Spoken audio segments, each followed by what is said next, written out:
Let's see one of the theorems of geometric progression.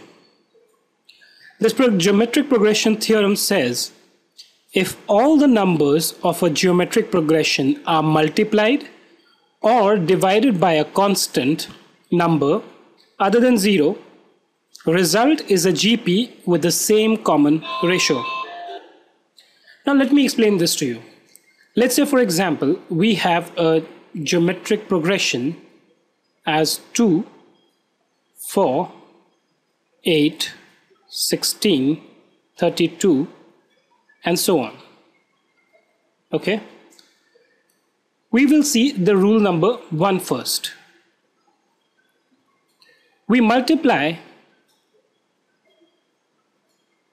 each term by 4. Okay? So if we multiply 2 by 4, we will get 8. We multiply 4 by 4, we will get 16. We multiply 8 by 4, we will get 32. We multiply 16 by 4, we will get 64, and so on. Now you are told that this is a geometric progression. By multiplying each of the term by 4, 4 is a constant. Okay, and it is a non-zero constant. That's the requirement. If all the numbers of a GP are multiplied or divided by a constant number other than 0, result is a GP with the same common ratio. Now the question which comes up is this series that we have here a geometric progression? So in order to find out, we will do two divisions, second term by first and fourth term by third.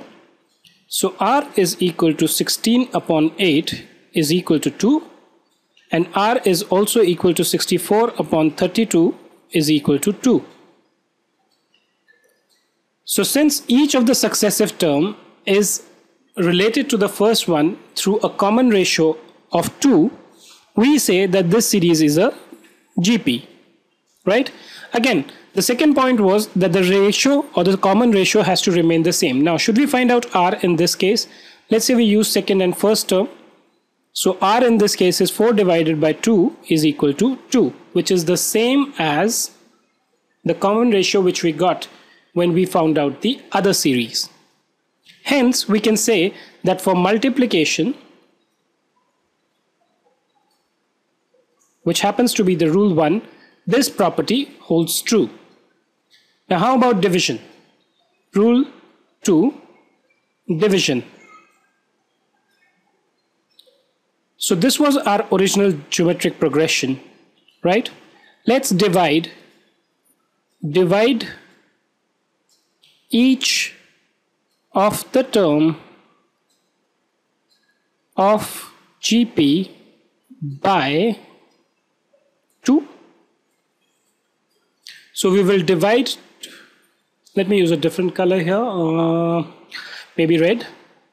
We'll divide 2 by 2, we will get 1. We will divide 4 by 2, we get 2. We divide 8 by 2, we get 4, 8, 16, and so on. So the first thing we need to see is this a geometric progression? What do we do for that? We divide the second term by first to get R. R is equal to 2 divided by 1 is equal to 2. Let's do it for the fourth and third.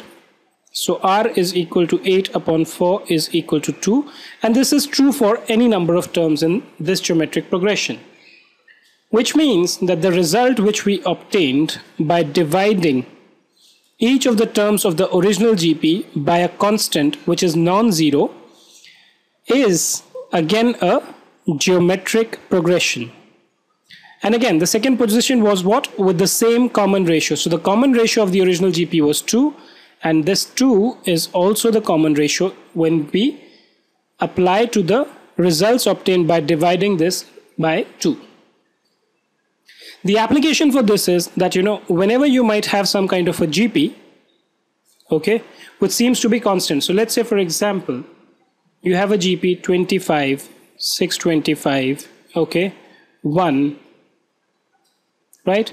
Then instead of or maybe not, let's not have 1 here, or some other number, what we can do is we can simplify these geometric progressions by dividing them by a constant number, or maybe multiplying also. So if you have some GP which is in the form of fractions, let's say 1 upon 4, 1 upon 8, 1 upon 16. What you can do here is you can just multiply this by 1, or let's say for example 4. So then you will get 1, 1 by 2, 1 by 4, and we know that this also remains a geometric progression, right? I hope you would have liked this video, understood it. If there are any feedbacks, we'll be happy to have them. If you like this video, please hit the like button. You can also subscribe to our channel and share the resources with your friends. Have a happy learning, and we look forward to having you in many more of such lectures.